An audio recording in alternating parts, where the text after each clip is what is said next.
جب ہمارے نبی کا وصال ہوا تو ظہر کی نماز کے قریب تھا، تو نماز کا وقت انٹر ہوا تو بلال اذان دینے چڑھے. جب اشہد ان محمد کہا تو ہچکی بند گئی اور آواز بند ہو گئی اور کافی دیر تڑپتے رہے. پھر مشکل سے اذان پوری کی اور نیچے اتر کر کہا کہ تم گواہ رہو، میرے نبی گئے، میری اذان بھی گئی، آج کے بعد میں کبھی اذان نہیں دوں گا. اور آپ کے انتقال کے بعد ابو بکر سے اجازت لے کر جہاد میں چلے گئے. 6 مہینے تک مدینے لوٹے نہیں تو میرے نبی خواب میں آئے. بلال یہ کیا بے وفائی، ہمارے پاس آنا ہی چھوڑ دیا. میرے نبی کو تو لاکھوں صحابہ جہاد میں نکلے ہوئے تھے، لاکھوں نکلے ہوئے تھے اور اسلام کا جھنڈا لہرا رہے تھے اور سب پر اللہ راضی ہے. تمام صحابہ جنتی ہیں. کلن وعد اللہ الحسنى، میرے رب کا فرمان ہے کہ میرے حبیب تیرے تمام صحابہ کے لیے میرا وعدہ ہے، سب جنت میں جائیں گے. یہ غلام کو خواب آ رہا ہے، بلال یہ کیا بے وفائی ہے، آنا ہی چھوڑ دی. بلال ایسے اس خواب کے سحر میں گم ہوئے کہ انہیں یوں لگا جیسے اللہ کے نبی زندہ ہیں اور یاد فرما رہے ہیں.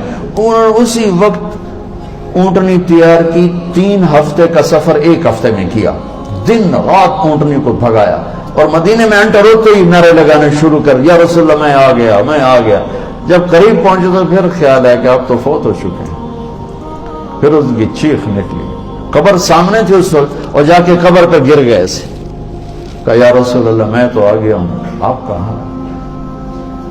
نماز کا وقت داخل ہو گیا تو سب مدینے والوں کو شوق ہوا کہ آج بلال اذان دے. اور بلال تو قسم کھا چکے تھے کہ میں نے اذان نہیں دینی. تو سارے صحابہ گئے حسنین کے پاس. حسن حسین میرے نبی کی آنکھوں کی ٹھنڈک. کہا بچو آج صرف آپ ہمارا کام کروا سکتے اور کوئی نہیں کروا سکتے. انہوں نے بچوں نے کہا کیا؟ ایک 7 سال کے تھے، ایک 6 سال کے. کہا آج بلال سے کہو اذان دے، اور کسی کی نہیں مانیں گے، ابو بکر بھی کہیں گے تو نہیں مانیں گے. تو یہ دونوں بچے آئے، حسن 7 سال کے تھے، حسین 6 سال کے تھے. کہنے لگے چچا ایک درخواست. تو ان کو ایسے کہنے لگایا تم تو میری آنکھوں کی، میرے نبی کی آنکھوں کی ٹھنڈک ہو. کیا؟ درخواست نہ کہو، حکم کرو. کہا آج اذان تو دیتے. تو وہ چھلک پڑے، کہنے لگے بچوں میں نے قسم کھائی تھی کہ میں اذان آئندہ نہیں دوں گا، لیکن تمہاری خاطر میں قسم توڑتا ہوں. جب وہ اس دیوار پہ چڑھنے لگے جہاں چڑھ کے اذان دیتے تھے تو اسی وقت ہی لوگوں کی سانسیں بند ہو گئی، سانس روک گئی، لمحات تھم گئے جیسے سورج کو بھی کہیں قرار آ گیا ہو.